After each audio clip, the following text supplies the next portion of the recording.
Greetings everybody and welcome to the wonderful world of Wolfinia.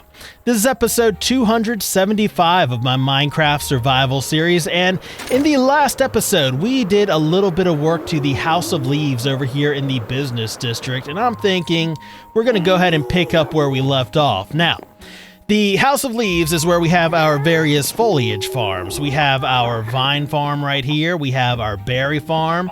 We have a moss farm over here. I'm thinking we could probably do something with this space, add another farm to the House of Leaves, but this is going to wait till a little bit later in the episode. Before we get around to that, I want to go and check out the farm we added last episode, which is right down this hallway. This is where we have our mud room. This is where we have our mud farm. And while mud is not traditionally thought of as foliage, because it's not, the farm is here anyway. Now, you may notice this room is lacking a room around it. So that's the first thing we're going to do. We're going to build up the interior of this room. Now, I already have my supplies ready. Everything is ready to go. I have a pretty good idea of what the room is going to look like. So at this point, what we're going to do is go ahead and get right into it. Let's call the drone on over here, put on a little bit of music, and get to work.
Welcome back, everybody. So, the mud room is now complete. I know you can't see a lot of it because of all this mud right here, but trust me, the mud room is now complete. And we have enough mud in here that it's almost ready to be harvested. Now, before we do that, I did make some changes to the redstone here. Number one, you're going to see that I slowed this thing down significantly. And that kind of reduces the amount of errors we have here. Now we have reached capacity with this. It's ready to be harvested. So if we were to add more mud to this, it won't push any further this way. It won't push any further up. We'll be good. Let me go ahead and get this thing to capacity, and then you'll see what happens if I overfill it. So basically, it does that. It stops. We get dirt here. We get a dirt up here usually. And then I can throw the water bottle I got from that back into the barrel here, and we're good to go. Now this is ready to be harvested, so let's go ahead and clear some of this out real quick. Now we do get some stray dirt blocks here. We do have some errors, but to be honest, I'm not really worried about it because the unconverted dirt is within the low single digits. You'll notice at the top of this room here is also below the ceiling. We only push the mud a certain amount of blocks up because we do hit the push limit for our pistons that are down here. And I did do some work to this floor to change this up as well because we were having some pistons that were pushing like downward into the mine below here. So we added some non-movable blocks, some droppers below the pistons that kind of solved that issue. We also added a whole reset switch to this because we have this wired up. So when mud fills up this room, the floor gets activated, it pushes up. That did make things a little awkward here before, but now it is no longer a problem because we have this reset switch, which doesn't need to be pulled quite yet, actually, because the floor is not going to reset unless we actually make the floor resettable, which means we need to clear out all this mud right here, at least the mud that's directly over the floor. Let's go ahead and just clear out this bottom layer right here so we can actually see the reset happen. So there we have it all up and even. And there it goes, back to being workable. You can see we have some more of this dirt right here. What is this? Total of like 4 blocks of dirt out of this whole giant chunk of mud. That's not too bad. And there we go. You can see our completed mud room now. There is one more thing I forgot to show you as far as this goes. We do have a little push mechanism right here just to kind of clear that out in case anything gets stuck there. Not too big of an issue, but I don't know, there it is. The mudroom is now complete. It's not a perfect farm. It's not a great farm, but it's good enough for me, and that's the quality I'm after right now. We currently have the mud getting stored into the storage system, which is behind this wall. Let me go ahead and give you a peek at that. That's the last part of this process. You can see, there it goes into the storage system. We now have a way to farm mud in quantity, so that's awesome. Let me go ahead and clear my stuff out right here, and we'll move on to the next project site, because I'm done with this thing. Oh, real quick, if you're wondering where the mud actually goes, it makes its way into the building and gets stored in the mud section of the building. You see it coming in right now. And I'll do something with all this eventually, maybe. The next farm I want to do some work on is going to be our new Glowberry Farm. So let me go ahead and bring these glowberries over to the House of Leaves, and we'll begin farming those. Now, this is going to be a fairly simple manual farm. I don't expect to farm a lot of glowberries because I don't have a need for glowberries right now, but this is a farm I want to have built and have ready to go should I eventually feel a want or need to do something with glowberries at some point in the future. Now, the farm is, of course, going to go right here in this reserve space. It's going to be very similar in design to how we did our vine farm right here. Very manual harvesting, manual collection, all that mess. All right, I think I'm ready to go, but let me go ahead and tell you guys, it's not going to be an exact replica of our vine farm because the ceiling we have here is significantly lower than in there. So what we're going to have to probably do is lower the ground a little bit, kind of step down to accommodate for that, because when I come in here to harvest, I want to do it mindlessly. I don't want to have to come in here and worry about breaking the top glowberry or anything like that. I want it to automatically be able to grow back without me having to go and replant anything. So, I mean, that's the plan. I'm ready to get into it. I hope you're ready to get into it because we're about to get into it. Let's go ahead and call the drone on over here, put on a little bit of music, and get to work.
Welcome back, everybody. At this point, we have a little bit more of the House of Leaves built just beyond this gap in the wall right here. And we did put a little gap in the wall because the vine farm, the archways on this wall are a little bit different than the ones on the other side. So we just put a little divider in here, added some storage, made them look like the other archways that are within the vine room.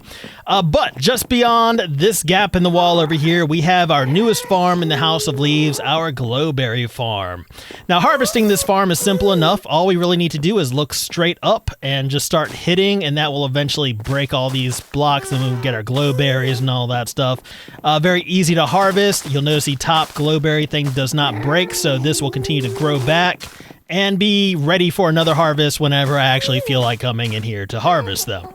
So simple, easy, effective. I like it. We'll come back here a little bit later in the episode and do like a full harvest once this has had a little bit more time to grow in.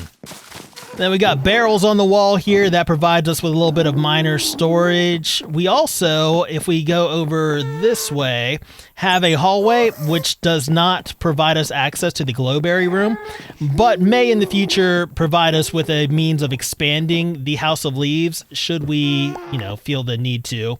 Currently, I have no plans for that, but, it's nice to have the option, and I don't know, you guys know me. Expansion will probably happen at some point because I can't seem to help myself. But that concludes our work on the House of Leaves for today. Now, there is something else I want to do in this episode, and this is kind of something I've wanted to do in this episode. I can only do so much building here in Wolfinia. Excuse me, the enchantry has vanished. I don't like that. There we go. That's much better.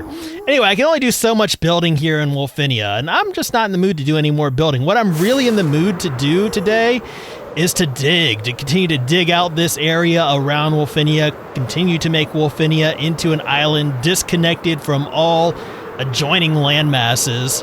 And I know we did a lot of digging in the last episode, but that was all the way over there. This is going to be different. This digging is going to take place right over here. Now, I know some of y'all like the digging. Some of y'all, maybe don't, but I don't know. That's just something I'm in the mood for right now. I like digging in Minecraft, so I'm going to dig in Minecraft. We're going to dig underwater, though, just to change things up a bit. Okay, at this point, I am ready to go. So let's go ahead and now call the drone on over here, put on a little bit more music, and get to work.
Welcome back, everybody. At this point, we've got a little bit more work done here as far as clearing out the land beneath the water here in Wolfinia. I know it doesn't look great, it's just plain flat land. Eventually, we will do something with this.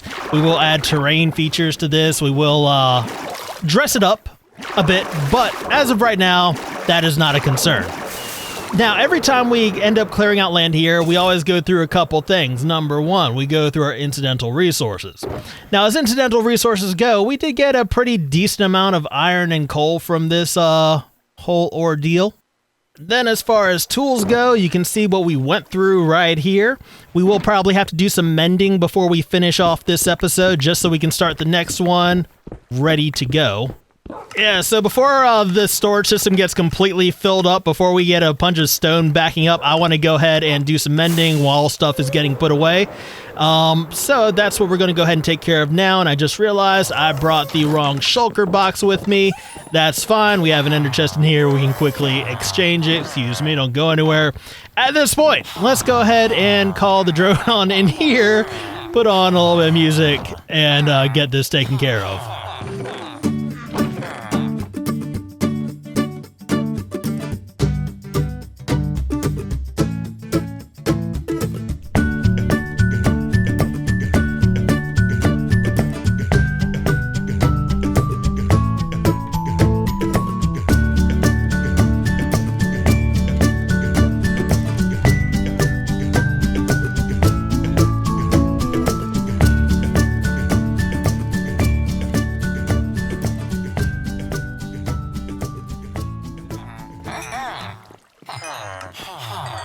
All right, that fills up our shovel. That's the last of the tools that need to be mended. Let's go ahead and throw some of this back in here, and we will be able to call it for this episode. And so you can see all of our tools have now been mended up. Before we do call it, though, let's go ahead and make a quick stop and just kind of review what we've done today. So, we have managed to clear out a pretty decent amount of land beneath the water here. We've also managed to add a couple new areas to the House of Leaves. And I did say we were going to check out what we could harvest from our Glowberry Farm. So if this is filled in, which it is for the most part, we can go ahead and do a quick harvest and just see what that nets us. So with our first full harvest completed, we have about a stack and a half. I mean, that's not terrible. That's not too bad for something I don't really need, and it'll add up over time. Before we leave here, though, let me just go ahead and pop this out. We'll add an ender chest to this just so we have it available. Yeah, so that's the Glowberry room now complete. Crap. That was a waste. That's fine. Well, that is going to do it for us here today, guys. I hope you enjoyed this episode. If you did, please be sure to hit that little thumbs up button. That would mean a whole lot to me. And if you want to see more of Wolfinia, please remember to subscribe. But as always, I just want to thank you guys for hanging out with me today. I deeply appreciate it. And until next time, I hope you enjoyed your stay in Wolfinia. I will see you guys later.